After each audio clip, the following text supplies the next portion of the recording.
What's going on, guys? Travis Tooke here, and I'm here with the first doctor and professor that we've had on the show, Dr. Lou. How you doing today? Doing good. Thank you for having me. We actually met years ago when I first started teaching in my dad's garage, and we met because of the topic that we're actually going to talk about today, which is injury.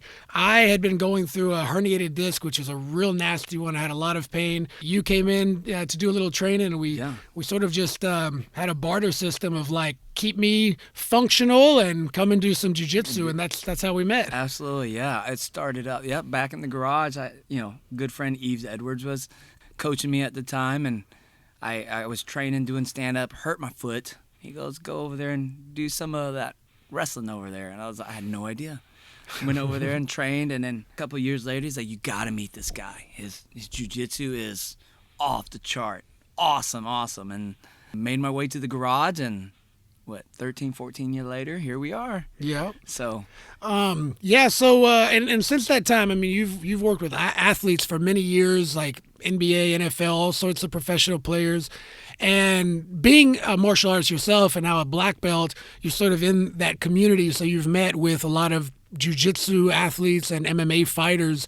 And so what I'd like to kind of pick your brain about today is, what are some of the more common injuries? Because I know people watching a lot of them are likely to have experienced one or more of these injuries. And then, what is the protocol for maybe dealing with some of these injuries? Yeah, I mean, I've been pretty blessed to get to train with all the guys around town and kind of learn from experience. So, my profession, obviously, chiropractor, do physical therapy, acupuncture, post-pre-op rehab stuff.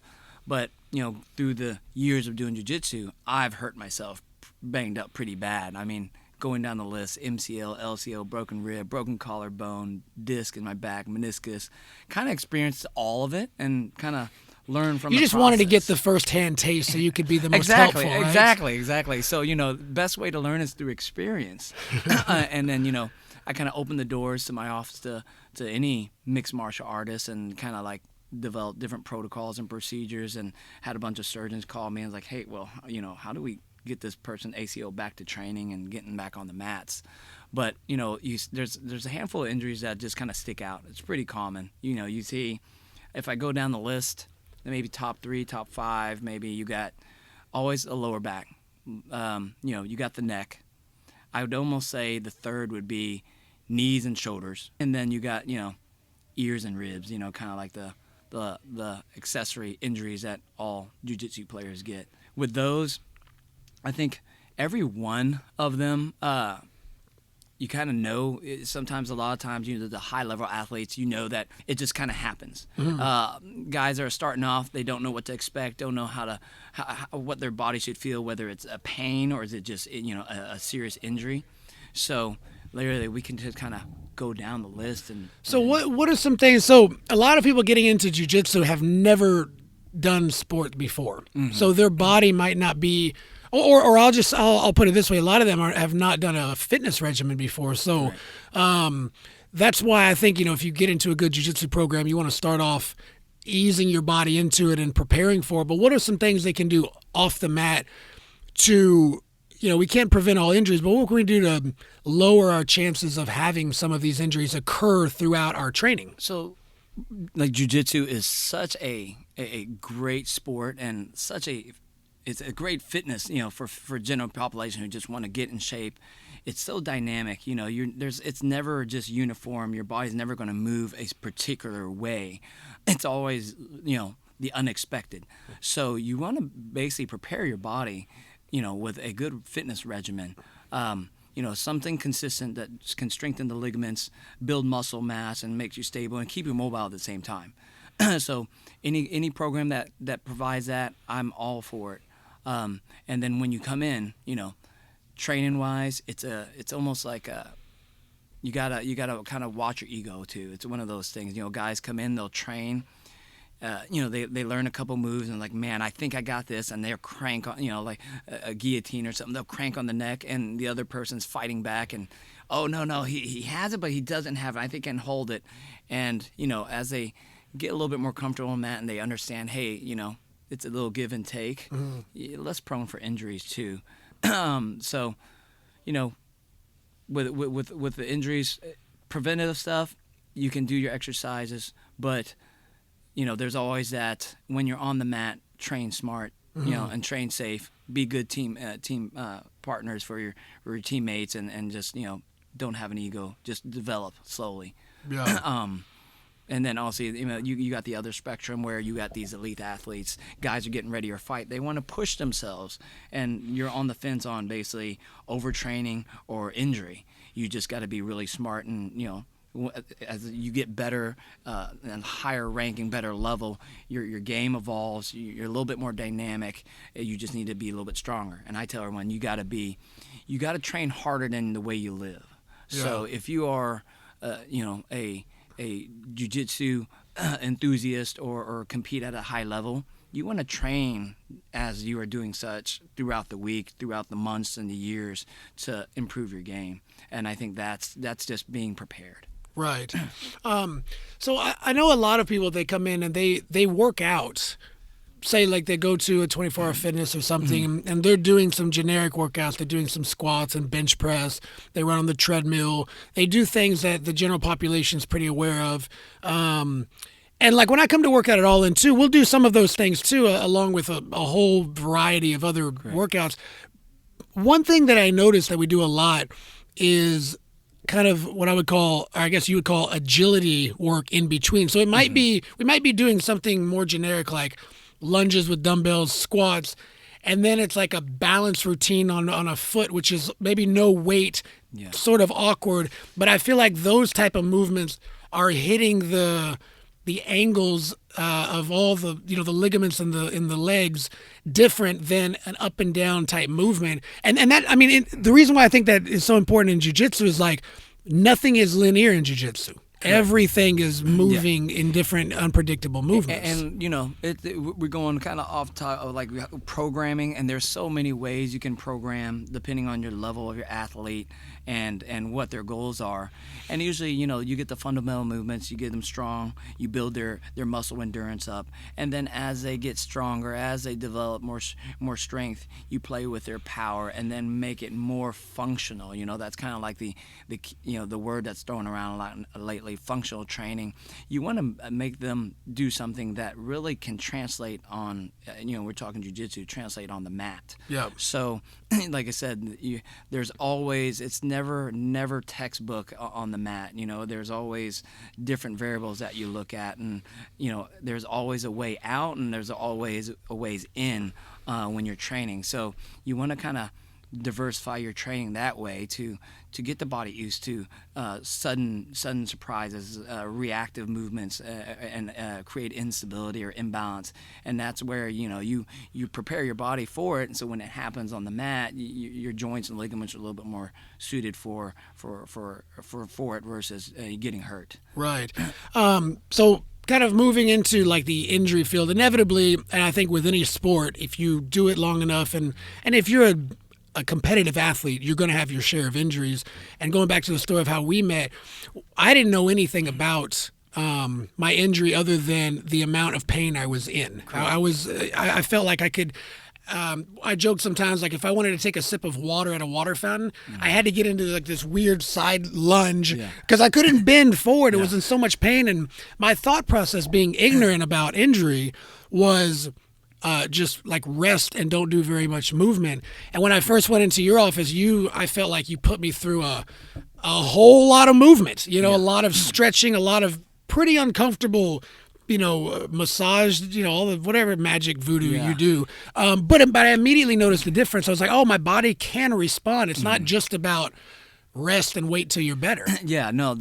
Old school philosophy, and I mean, again, there's a place for it. If you have an acute injury, meaning you just hurt yourself within the day or two, you want to do the typical standard rest, ice, compress, elevate, and all that stuff. But then when it becomes a chronic thing, you want to really kind of look at it, and each person's going to be a little different depending, like again, their level, how severe their injury is, and that's the biggest thing. You want to first, you have a pain, you want to get it checked out. You want to look and see what the injury is, right?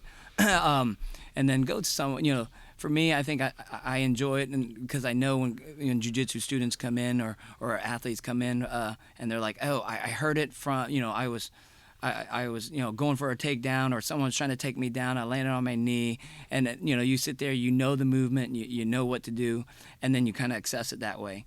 And we want to find out exactly what's going on. You don't want to just kind of work in the dark, so to speak. You want to be able to know, is it a if it's a knee or a back, is it a herniated disc, is it a facet, did you, or you stress fracture on your lower back, or is it just a good old muscle or ligament sprain strain? So once you find that, you design a program that keeps you moving. The biggest thing is you do rehab, you do what it takes to get you out of pain, then you try to get mobility right away. If you get mobility right away, and the biggest question is, how quickly can I return back to the mat? Right. I tell them, hey, as soon as you feel comfortable, get on the mat. Just be smart about it. Find maybe a person maybe a little bit smaller than you, or a higher level jiu-jitsu partner that can work around your injuries. And you could always work around the injuries. Again, if it's not acute, the more you move, the better you're going to feel. If you stay home, lie on the sofa, you kind of get out of your regimen. One, mentally, you kind of get yourself out of the game. Two, you don't move, you're not getting that circulation you need, your back gets tight, it's harder to get back onto the mat. If your back is tight, you can play different things where, you can train lying down, doing some exercises, and then you go on the mat and you could play maybe like a closed guard or whatnot, or make sure they don't stack past you or something. You talked about something like the mental, the psychology of being off the mat when you're, like a kind of a jiu-jitsu junkie or an MMA junkie. You're just someone who just derives a huge amount of life satisfaction by being on the mat and training. It's difficult to listen to your body when you feel just well enough to get back on. So you make a lot of good points about how you should reapproach training. But not everybody's going to do that, because, some people are going to say like, oh, well, I think it feels okay, and I think that's why it's really important to be honest with yourself. Because I see people, one thing I've seen with students is a problem of either the extreme of, I'm not going to train at all because they're kind of down, and maybe they're even afraid of the injury. It can be intimidating to get hurt for the first time. And then the other of rushing to the mat too soon. And neither one seems to be the nice kind of Goldilocks zone of what you should do. Yeah. And so part of that, I guess, is mental, and part of that is actually the physical recovery. And the biggest thing, I think, when you have an injury is, also you don't want to re-aggravate or re-injure that injury. Or hurt something else because you're compensating.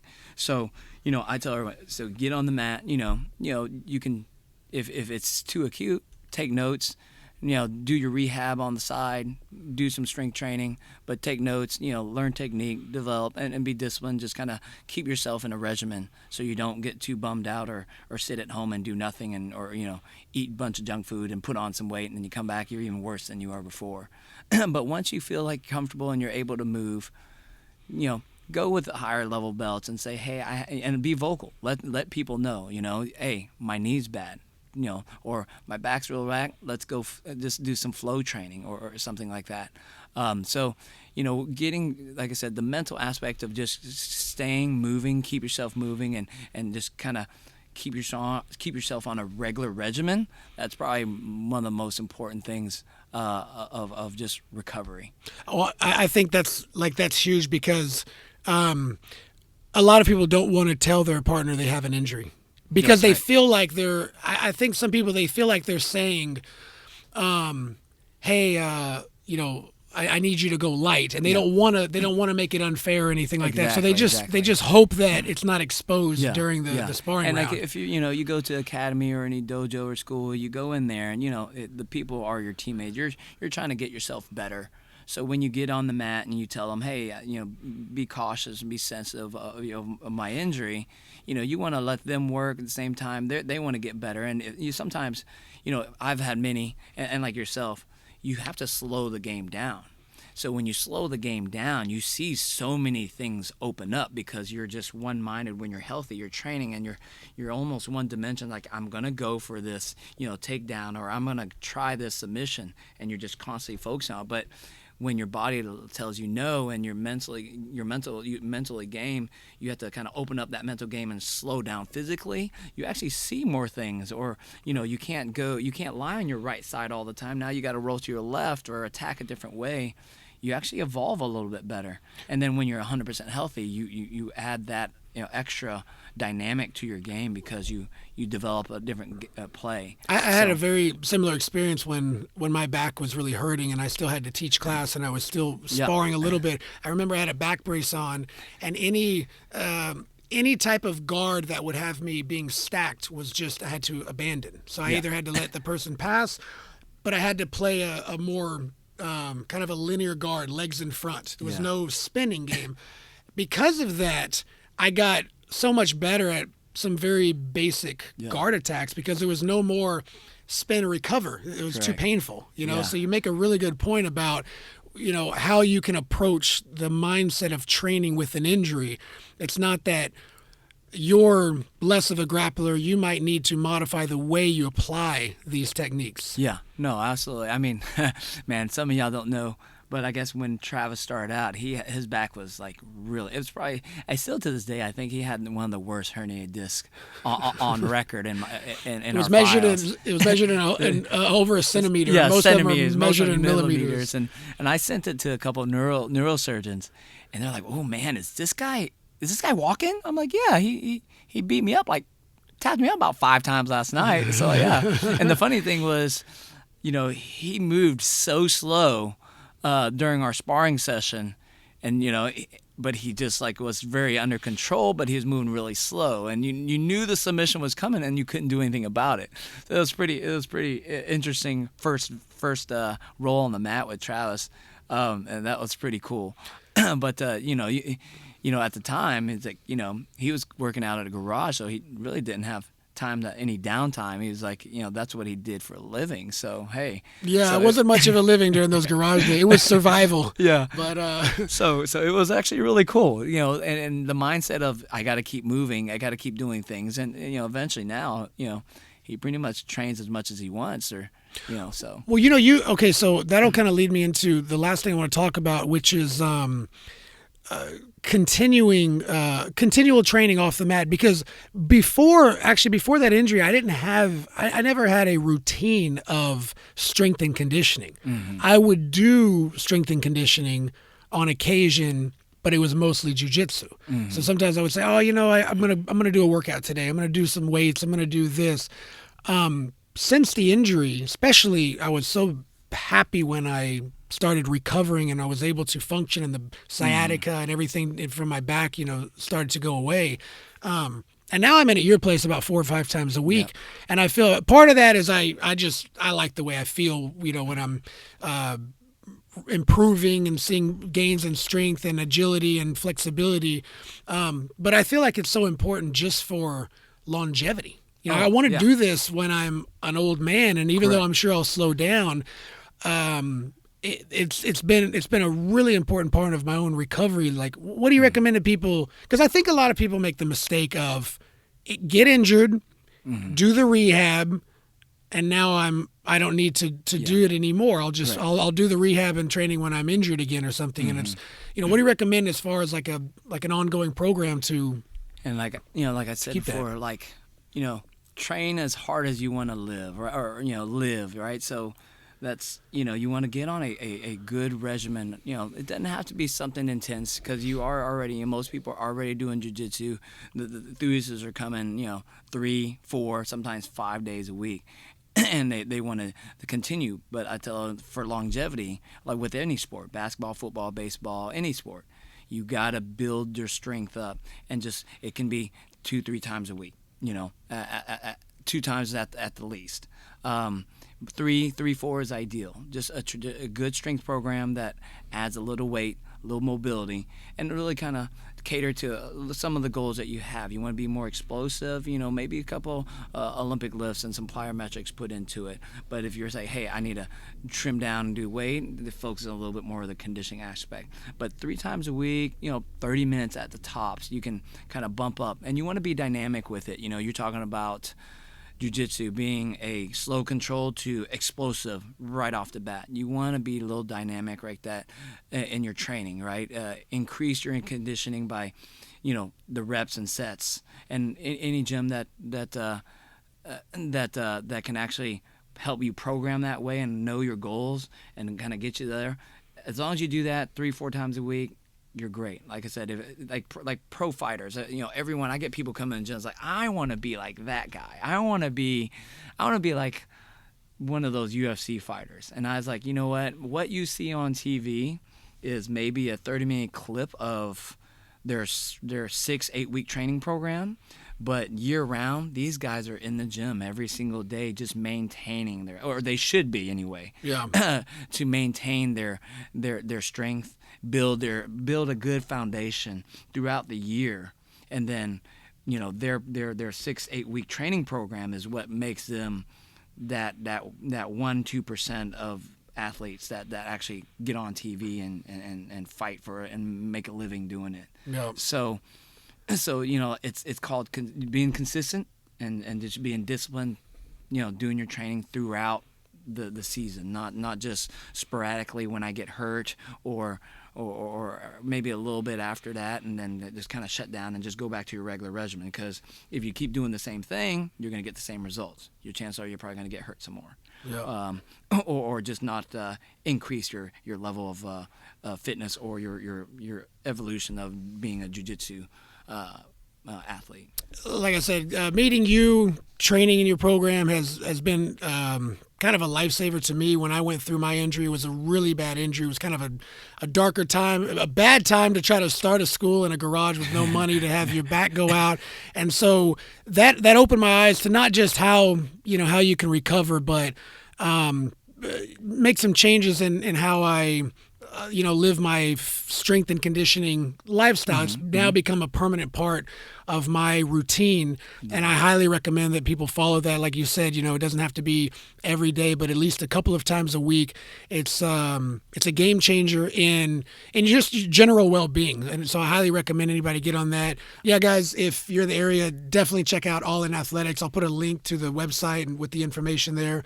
But man, thank you for sharing. Absolutely. I really appreciate it, and we'll definitely do this again. We'll talk about a variety of other topics, but I wanted to talk a little bit about injury because I know that's something that we all go through. We all got to deal with it, but it does not mean we have to leave the mat. We just have to face it like we would, a match or anything else, and get back to where we were before. So thank you guys for watching, and Professor Lou, thank you again. No, I appreciate it. Thank you very much. All right. Hey, thank you so much for watching. If you enjoyed that, please be sure to like and subscribe to this channel. Also, don't forget to share this video with somebody else. Thank you.